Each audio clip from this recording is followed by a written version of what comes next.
शिल्लक राहिलेल्या पांढऱ्या भातापासून अशा प्रकारे बटाटा भात तुम्ही कधी केला आहे का? नसेल केला तर ही रेसिपी आज तुमच्यासाठी नक्की करून बघा। ही रेसिपी कशी वाटते तुम्हाला? तर इथे काय करायचं, गॅसवर कढई तापायला ठेवायची। तेल चांगलं गरम झालं ना की त्याच्यामध्ये हे आपल्याला जिरं मोहरीची फोडणी घालायची। शेंगदाणे 1-2 मिनिटभर चांगले परतून घ्यायचे थोडेसे लालसर होईपर्यंत। त्यानंतर बारीक चिरलेली हिरवी मिरची घालायची, कढीपत्ता घालायचा। कढीपत्ता चांगला भाजून झाला की मग आपल्याला उभा चिरलेला कांदा ॲड करायचा। कांदा चिरताना थोडंसं मीठ टाकलं आहे, कांदा शिजण्यास लवकर मदत होतो। इथे बेसिक मसाले ॲड केले आहेत, लाल तिखट, हळद, हिंग, मीठ, धने पावडर आणि थोडासा पास्ता मसाला ॲड केलेला आहे।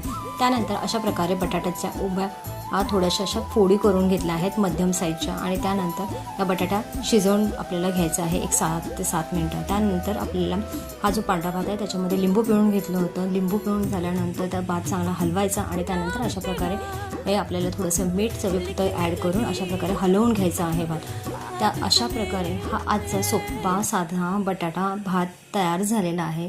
ही थोडीशी वेगळी रेसिपी मी आज ट्राय करून बघितलेली आहे, चांगली झाली होती चवीला, म्हणून विचार केला तुमच्याबरोबर पण ही रेसिपी शेअर करावी।